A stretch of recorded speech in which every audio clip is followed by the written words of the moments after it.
A very good evening to all of my dear listeners and my dear friends. Let's proceed further through the life of our master Sri Ramakrishna Paramhansa Dev, and today we are here with the third part of the chapter Jogindra Nath, right? So let's proceed. Jogin was stupefied. What was this that he heard? Was it possible? He felt himself suddenly transported from a region of utter despair to one of bright hope. Was it for this that Sri Ramakrishna had accused him, that he might get him to come to see him? A dead weight was lifted from his heart, and he breathed freely again. The master did not speak a word about the money, and on Jogin's referring to it, he said, Leave it. Leave it in that broken tin box. Under the eyes of the master, Jogin passed his days happily, adding new strength to his spirit of renunciation. The cloud that had gathered in his mind vanished completely, and life again appeared worth living. His parents murmured at his indifference to the world. One day his mother said, If you don't care to earn money, well, why did you marry? Didn't I tell you again and again, replied Jogin, that I had no intention of marrying, but I had to give way to your tears. What do you mean? Exclaimed the mother. How could you marry unless you had the desire to do so? Jogin stared at her. Gracious God, he said to himself, I committed the act to please my mother, and now she talks like this. Fie on the world. Sri Ramakrishna is the only person I have met whose words and thoughts tally exactly. From that day, he was disgusted with the world and finding his only solace in the company of Sri Ramakrishna, spent the days and sometimes the nights in the temple garden. The master was not slow to detect Jogin's one great failing, his extreme softness of heart. He warned the boy against this weakness. One day, Jogin was sent to the market to buy a pan. He appealed to the religious feeling of the shopkeeper and asked him to supply a good article. The purchase finished, he returned home, but it was afterwards found that the pan had a crack in it. Acha, it is not pan, it is pan. So let's read again. One day Jogin was sent to the market to buy a pan. He appealed to the religious feeling of the shopkeeper and asked him to supply a good article. The purchase finished. He returned home, but it was afterwards found that the pan had a crack in it. When the master heard of it, he said to Jogin reproachfully, A devotee must not be a fool. A shopkeeper is not thinking of God at all when dealing with his customers. In trusting him, you acted stupidly. You should have examined the pan before purchasing it. See that you be not deceived thus in future. When you go out shopping, first know the real price by going round several shops and thoroughly examine the thing before you buy, and don't fail to demand the little extras where allowable. It is not marvelous to hear such advice from a man who, perhaps a minute before, had been plunged into the bliss of samadhi, but Sri Ramakrishna was full of such contrast. Jogin was gentle to a fault. One day Sri Ramakrishna found a cockroach among his clothes. He asked Jogin to take it outside and kill it. The boy took it to some distance and let it go. The master inquired if he had carried out the order. Jogin told him what he had done. Thereupon, Sri Ramakrishna rebuked him, saying, I told you to kill it, and you let it go? You must carry out my orders to the very letter, or you will have to repent in more serious matters. Another day, Jogin was in a boat on his way to Dakshineshwar. One of the passengers, where he learned of Jogin's destination, began to vilify Sri Ramakrishna, even calling him names. Jogin was mortified and was on the point of launching into a vindication of the master when he realized that it was ignorance of the master's real nature that prompted the criticism. So he decided to say nothing. On reaching Dashaneshwar, he narrated the incident to Sri Ramakrishna. He thought that the master would simply laugh, but to his surprise, he said, the man abused me and you pocketed the insult without a murmur. Do you know what the scriptures advise in such a case? One should either kill the vilifier or leave the place at once, and you bore it tamely. It was to put some metal into the boy that the master treated the incident thus. The reader will remember in this connection the very different advice he gave to another disciple of his, viz. Niranjan. On a similar occasion, it was his idea to lead the boys in his charge to perfect harmony, of which his own life was the brilliant example. So, we find him putting metal into the one and toning down the fiery nature of the other. The perceptions in both cases were suited to the nature of the disease. As already remarked, Sri Ramakrishna often encouraged his disciples to test him before accepting him as their guide. He always advised them to notice if the religious teacher practiced what he preached. One evening, Jogin, with the master's permission, decided to spend the night with him, with a view to serving him in if needful. They went to bed. At midnight, Jogin suddenly woke up to find the door of the room open and Sri Ramakrishna absent. At first, he thought that he might be walking outside, but he was not. Suddenly, a suspicion came to his mind. Could he have gone to see his wife? Could it possibly be that his actions were contrary to his teachings? Unpleasant though the thought was, he resolved to ascertain the truth, and he kept watch upon the door of the concert room where the Holy Mother lived. Suddenly he heard the sound of slippers from the direction of the Panchavati. A moment later, Sri Ramakrishna stood by his side. Well, what do you want here? He asked. Jogin hung his head in shame for having doubted the master and could not utter a word. The master understood at once and relieved the boy by saying, well done. You must examine a sadhu by day and by night before believing in him. Though forgiven, Jogin could not sleep any more that night.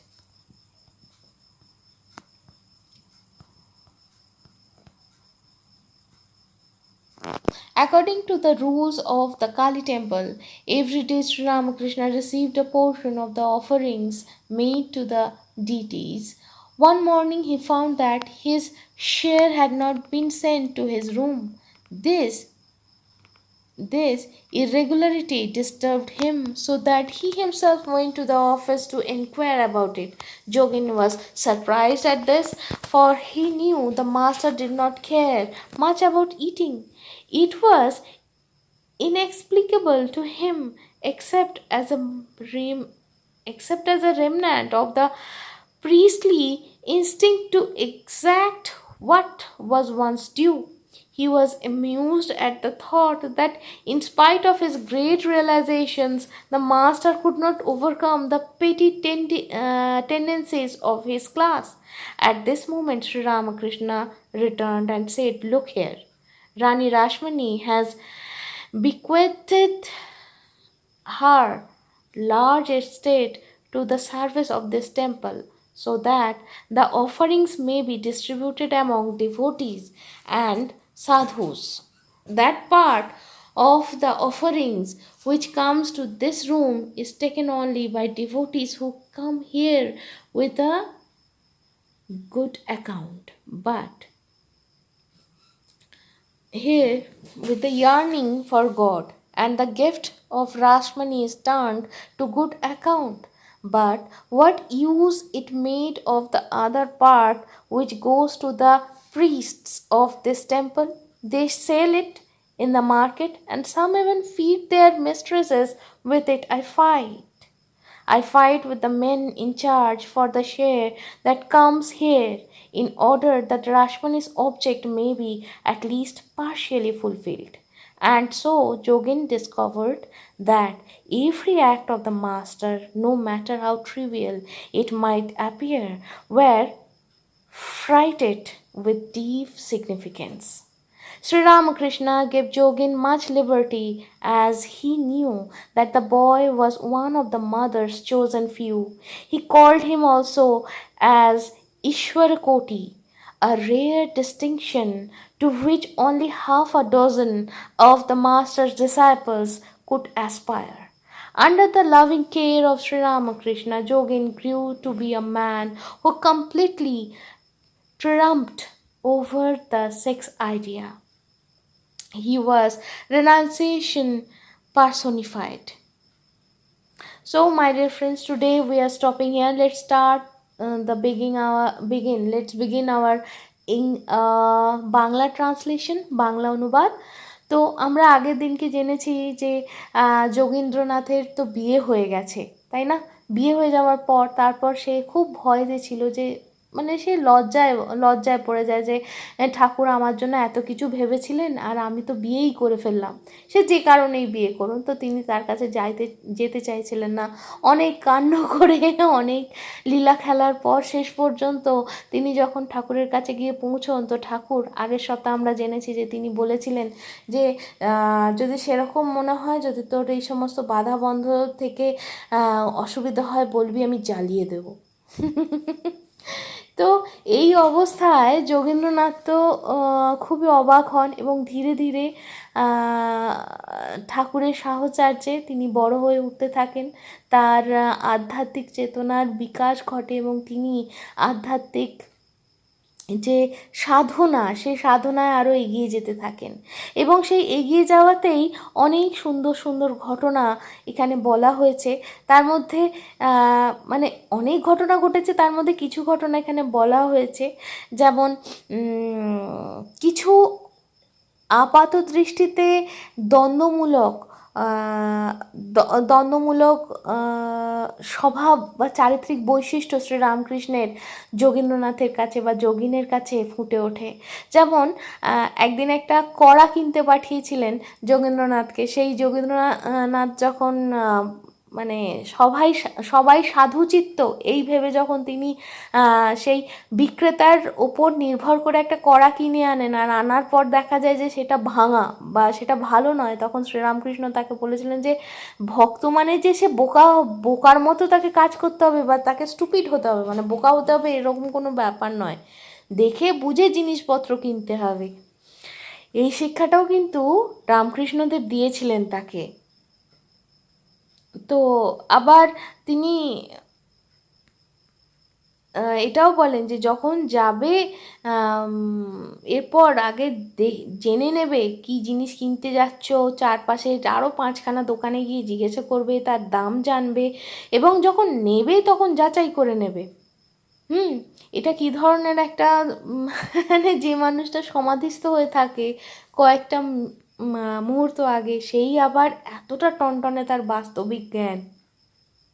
তো এরপরে একদিন কি হয়েছিল যে কোনো একটাভাবে আরশোলা কাপড়ে ছিল, তো শ্রীরামকৃষ্ণ বলেছিলেন যে এই আরশোলাটাকে দূরে গিয়ে মেরে ফেলে দিয়ে আয়। তো যোগিন কি করেছিল, অনেকটা দূরে নিয়ে গিয়ে তাকে এমনি ছেড়ে দিয়ে চলে এসেছিল। তো তো তখন শ্রীরামকৃষ্ণদেব বলেছিলেন যে আমি তোকে যা যা বলছি তুই সেইভাবে করবি, নয়তো এরপরে আরও বড় ব্যাপারে গুরুতর বিষয়ে মানে যা বলছেন সেই যেগুলো করতে না পারলে তখন অসুবিধে পড়তে হবে যোগিনকেই। আবার একদিন তিনি দক্ষিণেশ্বরে আসছিলেন নৌকায় চড়ে। তো সেই নৌকায় একজন ছিল কেউ যে রামকৃষ্ণদেবকেও খুব অপমান করছিলেন। তো যোগিন ভাবলেন যে ঠিক আছে, কি আর করা যাবে। তিনি ভাবলেন যে একে মানে কি আর, সে তো জানে না তাকে, তাই জন্যই তাকে বলছে যে মানে সত্যি রামকৃষ্ণদেব কে, তার তো সেই উপলব্ধিটা হয়নি, সে তো তার মতো করে বিস্মৃতিতে ডুবে আছে। তো যে যার এখনও ওই অত দূর ওপরে ওঠা হয়নি, তার সঙ্গে শুধু শুধু তর্ক করে লাভ আছে, এইভাবে উনি চুপ করে যান। তো এই অবস্থায় শেষে দেখা যায় যে রামকৃষ্ণকে যখন উনি এসে বলেন, উনি তো ভাবছেন যে নিশ্চয়ই হাসবেন, ঠাকুর হাসবেন। তো ঠাকুর বলেন, হ্যাঁ তোর সামনে আমার গালাগাল দিল আর তুই কিছু বলবি না? অন্তত তাকে তো বলা উচিত। উনি বলেন যে শাস্ত্র অনুযায়ী এরমভাবে কেউ যদি তার গুরু নিন্দা করে, হয় তাকে মেরে ফেলা উচিত, আর নয়তো সঙ্গে সঙ্গে সেই জায়গা স্থান ত্যাগ করা উচিত। আর তুই ওখানে বসে বসে সহ্য করলি। তো এই কথাটা যখন বলেন, তো এটা এটা উনি কিন্তু শিক্ষা দিয়েছেন কাকে? উনি শিক্ষা দিয়েছিলেন যোগীন্দ্রনাথকে। কিন্তু এই রকমই একটা ঘটনা ঘটেছিল নিরঞ্জনের সঙ্গে, তখন কিন্তু তাকে লড়াই করতে তিনি বারণ করেছিলেন। তো এখানে বোঝা যায় যে পাত্র বিশেষে কে কতটা উত্তেজিত, কোন জল কতটা স্থির, তার উপর নির্ভর করে তিনি কিন্তু যাকে যেদিকে ঠেলা মারলে হবে তাকে সেই কাউকে ঠেলা মারতে হবে, কাউকে শান্ত করতে হবে, কাউকে জ্বালিয়ে দিয়ে এগিয়ে নিয়ে যেতে হবে। ঠাকুর কিন্তু তাকে সেইভাবেই শেখাতেন। তো রামকৃষ্ণদেব সবসময় সবাইকে বলতেন যে গুরু নেবে চিনে, হ্যাঁ যাচাই করে তবে। তো সেই রকমই একদিন রাত্রিরে রামকৃষ্ণদেবের কাছে যোগিন থেকে যান। তো সেই মাঝরাত্রে তার ঘুম ভেঙেছে, হঠাৎ তিনি দেখেন যে রামকৃষ্ণদেব নেই। তো আর মনে হলো যে তাহলে কি মা শারদার কাছে উনি গেছেন, উনি এত সাধু সাধু সাধু বলে হাউমাউ করেন, তিনি কি আদৌ সেরকম নন? তা উনি জেগে যোগীন্দ্রনাথ অপেক্ষা করতে থাকলেন, এবং অপেক্ষা করতে করতে শেষ পর্যন্ত তিনি জানতে পারলেন যে ঠাকুর এলেন পঞ্চবটির দিক থেকে, এবং ঠাকুর তখন খুব খুশি হয়ে বললেন যে তো তুমি কি চাও এখানে? তো যোগেন তো মাথা নিচু করে ফেলেন, তিনি মনে মনে ভাবেন যে উফ আমি কাকে সন্দেহ করছি। তখন উনি বলেছিলেন যে তুমি খুব ভালো কাজ করেছো, অবশ্যই পরীক্ষা করে নেওয়া উচিত, যাচাই করে নেওয়া উচিত সাধুকে দিনে রাতে, তা সমস্ত দিক দিয়ে যাচাই করে তবেই তাকে বিশ্বাস করা উচিত। তো যোগীন্দ্রনাথকে তো উনি ক্ষমা তো করে দিয়েছিলেন। আসলে আমার মনে হলো যে ক্ষমা, ওনার কাছে ওটা ক্ষমার ব্যাপারই ছিল না, কিন্তু তাও যোগীন্দ্রনাথ মনে মনে কিন্তু খুব লজ্জিত ছিলেন। আর সেই রাত্রিরে তার ঘুমও আসেনি। তো আর একটা ঘটনা, এই ঘটনাটা এরকম হয়েছে যে কালী ঠাকুরের যে মন্দির দক্ষিণেশ্বরে, সেই মন্দিরে যে পুজোয় একটা ভাগ আসতো, প্রসাদের ভাগ আসতো রামকৃষ্ণদেবের কাছে। তো একদিন আসেনি, তো তিনি বেশ করে মানে তিনি জানতে চান যে কেন আসেনি। কিন্তু যোগেন্দ্রনাথ ভেবেছিল যে ভেবেছিলেন যে ঠাকুরের কাছে এগুলোর কোনো মূল্যই নেই হয়তো। তো তখন শ্রীরামকৃষ্ণদেব বলেছিলেন যে রানী রাসমণি তো জনসেবার জন্য, সত্যিকারের জনসেবার জন্য এই বন্দোবস্তটা করে গেছেন, আমার কাছে যে ওই প্রসাদের একটা অংশ আসবে, যারা ভগবত চিন্তায় লীন, সেই তারাই আমার কাছে এসে এই প্রসাদটা পাবে। তো রানী রাসমণির যে মূল উদ্দেশ্য, সেটা আংশিক হলেও তো পূর্ণ হবে, কারণ বাকি যারা সাধু, মানে বাকি যারা পুরোহিত, তাদের তো অনেকেই বিক্রি করে সেই প্রসাদ, এবং অনেকে তো তাদের উপপত্নী এরকম, মানে এই জাতীয় মানে যেগুলো যেগুলো ঠিক নয় সেরকম লোকে সেই রকম কাজে উৎসাহ দেওয়ার জন্য সেই প্রসাদের ব্যবহার করে। তো এই সমস্ত বলার পরে তো তখন শ্রীরামকৃষ্ণের এতে যোগীন্দ্রনাথ বুঝতে পারেন যে হ্যাঁ, প্রত্যেকটারই কোনো না কোনো একটা উদ্দেশ্য আছে। সেই উদ্দেশ্য আপাত দৃষ্টিতে আমরা বুঝতে না পারলেও তার কার্যকারণগুলোকে আপাত দৃষ্টিতে একে অপরের বিরোধী মনে হলেও তার কোনো একটা না কোনো কারণ আছে। তো শ্রীরামকৃষ্ণ যোগিনকে অনেক স্বাধীনতা দিয়েছিলেন, কারণ তিনি জানতেন যে তিনি মায়ের দ্বারা চিহ্নিত, এবং তিনি তাই জন্য তাকে বলতেন যে ঈশ্বরকোটি। তার যত শিষ্য ছিলেন তাদের মধ্যে বোধহয় মানে খুব কম লোকেরাই মানে 6জন মতো, হাফ এ ডজন, মানে 6জন মতো ঈশ্বরকোটি ছিলেন। আর তিনি আস্তে আস্তে আস্তে আস্তে তিনি জয় করেন, কামের ওপরে তিনি বিজয় লাভ করেন, এবং এবং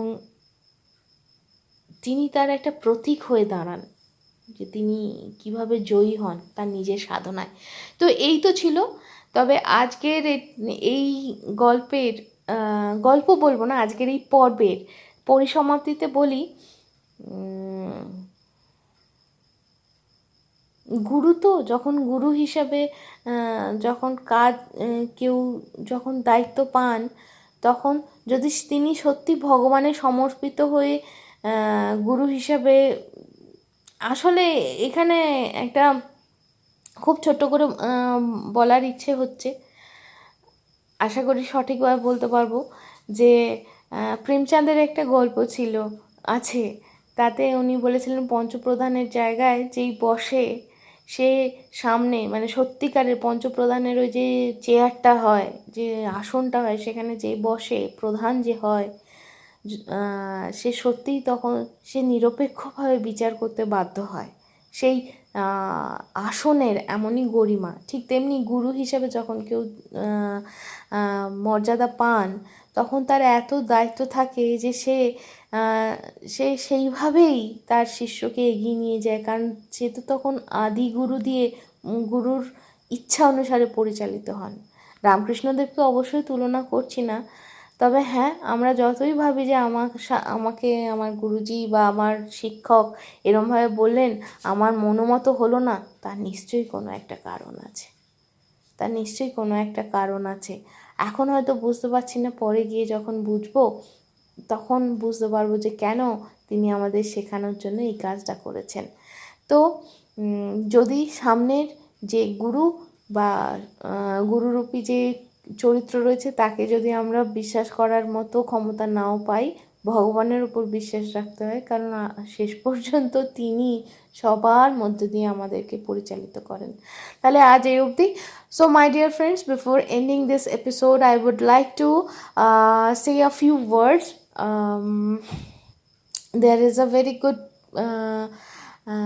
story written by Premchand, a very renowned Hindi novelist, and according to that particular story, when somebody gets a higher rank, that rank itself has its own grace, and that grace actually makes the people to behave properly. If that mind is actually pure. So my dear friends, if we are not in the position to understand why the character who is here right now as a teacher, as a guru to us, why he or she is behaving like that. If we don't have the courage to believe in him or in her, please keep faith on God Almighty, because ultimately Almighty is working through that person. And whatever is happening, it is happening because it is preparing us for the future. So with this, please be happy, please be jolly, and keep praying. Subhaya Bhavatu.